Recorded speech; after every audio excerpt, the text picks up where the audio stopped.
Hello everyone, Assalamu alaikum.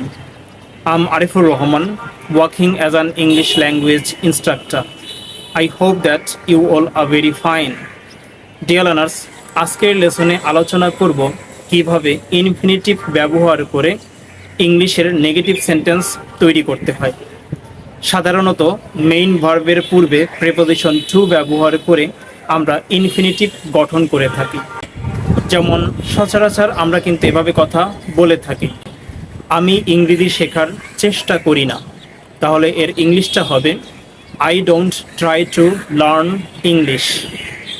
Deer learners, তোমরা খেয়াল করবে আমি কিভাবে সেন্টেন্সের সাবজেক্ট, ভার্ব, ইনফিনিটিভ এবং অবজেক্ট পরিবর্তন করে একাধিক সেন্টেন্স তৈরি করি। সেক্ষেত্রে আমি আরও কিছু এক্সাম্পল সেন্টেন্স ব্যবহার করছি যাতে তোমাদের বুঝতে সুবিধা হয়। যেমন, আমরা সমালোচনা করতে পছন্দ করি না। We don't like to criticise. তুমি গরিবদের সাহায্য করতে চাও না। You don't want to help the poor. তোমরা সৎ হওয়ার চেষ্টা করো না। You don't try to be honest. সে বিষয়টি নিয়ে ভাবতে সময় নেয় না। He doesn't take time to think the matter. সে চা পান করতে পছন্দ করে না। She doesn't like to drink T.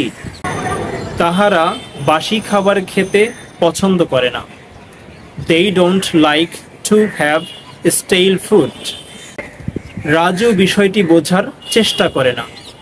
Raju doesn't try to understand the matter. শিক্ষার্থীরা ক্লাসে যেতে চায় না। The students don't want to go to the class. Dear learners, তোমরা নিশ্চয়ই খেয়াল করেছো কিভাবে আমি প্রতিটি সেন্টেন্সের সাবজেক্ট, ভার্ব, ইনফিনিটিভ এবং অবজেক্ট পরিবর্তন করেছি এবং কিভাবে একটি সেন্টেন্স দিয়ে কিংবা একই স্ট্রাকচার দিয়ে একাধিক সেন্টেন্স তৈরি করেছি। ঠিক এভাবে তোমরাও সাবজেক্ট, ভার্ব, ইনফিনিটিভ এবং অবজেক্ট পরিবর্তন করে একাধিক সেন্টেন্স তৈরি করে বেশি বেশি প্র্যাকটিস করবে। Thanks for watching.